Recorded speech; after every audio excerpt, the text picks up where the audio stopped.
I'll never, ever forget the day my mother had a massive stroke. We knew she was dying. And that night, I didn't know where else to turn. And I found myself at Carolyn's front door. She invited me in and provided the support and love that I would need in the coming 8 days. It was exactly what I needed, and she was there for me. You see, friends are like toothpaste. You know, when it's in the tube, you can't see it, but when you put the pressure and you squeeze it, there it is. And that's what our friends are like. They appear when we need them the most. They are always there. Next, choose your friends that will stand by you no matter what happens in your life. At one point, there was a group of men that were off hunting for the day, and they decided that they would hunt in pairs so that they could watch out for each other. And there was one pair that didn't return to the campsite, and it was becoming very late, and all of a sudden it was dark, and they looked off in the distance, and here came this one guy carrying an 8-point buck over his shoulders. And he was laboring under the heaviness of this deer, and he finally comes back, and he arrives in camp, and plops the deer down, and everybody looks at him and says, "Where's Harry?" And he goes, "Oh, he had a stroke. He's back on the trail someplace." And they said, "You left Harry back there, and you brought the deer instead?" And he said, "Well, I knew nobody'd steal Harry."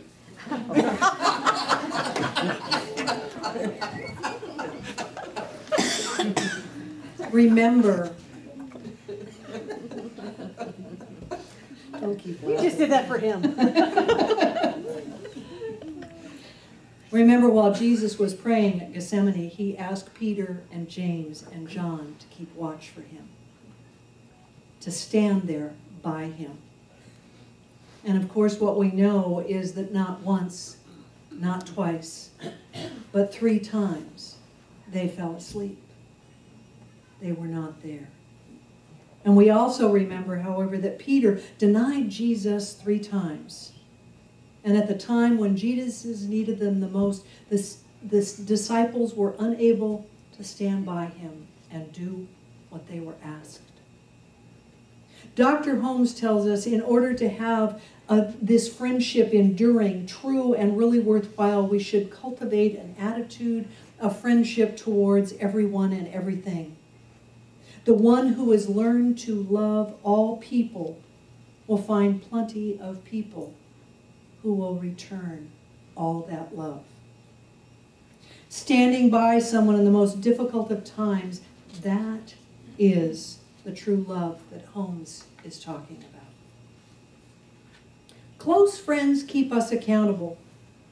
Any of us who have been challenged by an addiction such as food or drugs or alcohol or cigarettes or whatever it happens to be.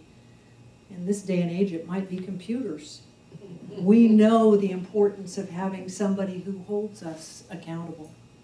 People who are willing to hold us accountable know that we truly want to change. And we want friends on our team that will support us in that effort to change. Charles Swindoll wrote a book called Dropping Your Guard. And in it, he tells a story about how he had a heavy foot on the gas pedal. And he would always zip around town, but unfortunately for him, he had a car that was easily recognizable. It was a '79 white VW convertible. Not easily forgettable. And so one day he just happened to kind of zip through a red light. Unfortunately for him, however, one of the members of his church noticed this and gave him a telephone call and said, "Aha, you better show up for breakfast one morning, because if you don't, we're going to let the whole congregation know what you did." And so he arrived at the restaurant about 15 minutes early with a sign on his chest that said, "Guilty as charged." And he walked up and asked the hostess if she would provide a table for him for several that they were gathering. And he was a little bit older, and so she slapped down the menus, and she said, was a little bit disgusted with him and kind of harumphed off. And course, what he had explained was not only did he have friends, but he said, actually, it's a few Pharisees that are showing up to be here with me this morning. And within a few minutes, these few Pharisees showed up, and they were all laughing and singing as they entered, and then they saw the sign on him, and they started to laugh. And then he flipped it over, and he said, which it stated on the other side, "Whoever is without sin, let them throw the first stone." Of course, they all chuckled about that one, and they bought him breakfast. But what he remembered most is he said, "To my dying day, I will remember that experience, because my friends held me accountable for my lead foot." And he said, every time I come to a red light, every time I am tempted to ease through that stop sign, he said, I remember the friends who held me accountable, who want me to go on living and want me to be safe, and those also on the street to be safe. He said, I'm grateful for their care and concern and for them holding me accountable. Next, I believe that we should choose friends that pray. Kathy Harmon in the 5 Gifts for an Abundant Life says, through prayer we strengthen our awareness of who we are, which is God's beings. How deserving we are, how sure we are that what we're claiming is for our highest good, and how grateful we are that the intention is already ours in mind and the heart of God, and how willing we are to let go and let God bring about our heart's desires. We all want our friends who will support us and see us in our greater good, and there is no greater way to support our friends than through prayer or through treatment. A true friend sees us as deserving and supports that in that prayer. A true friend supports our intentions through treatment. A true friend knows our oneness in God just like they know their own oneness with Spirit.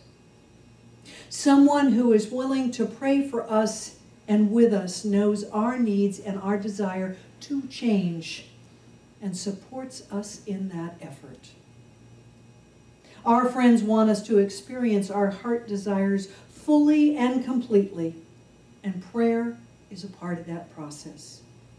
Our true friends support us in our success and our growth with treatment. John 15:12 through 13 says, this is my commandment, that you love one another just as I have loved you. And there is no greater love than this, that a man lay down his life for the sake of his friends.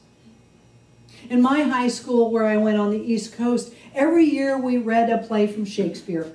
And every year we read one of Charles Dickens' novels. In my freshman year, we read A Tale of Two Cities. And in that book, there are 2 major characters, Charles Darnay and Sidney Carton, who become close friends as the story unfolds. Darnay is a young Frenchman who has his whole life in front of him.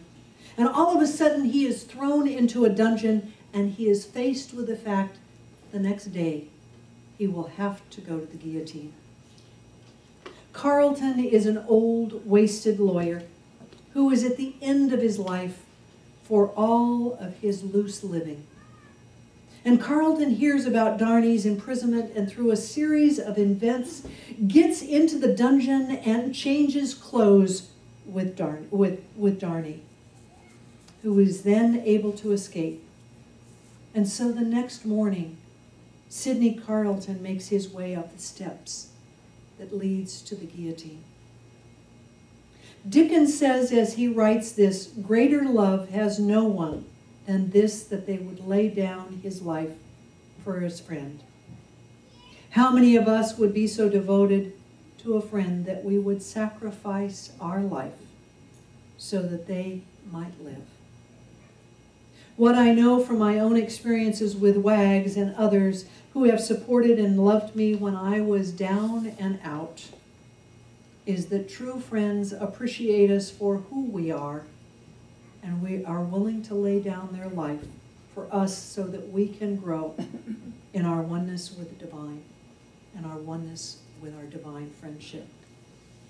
What I also know is that a little help from my friends, I am more centered in spirit and a better person. This is the truth in my life, and this is the truth in yours. Will our ushers please come forward?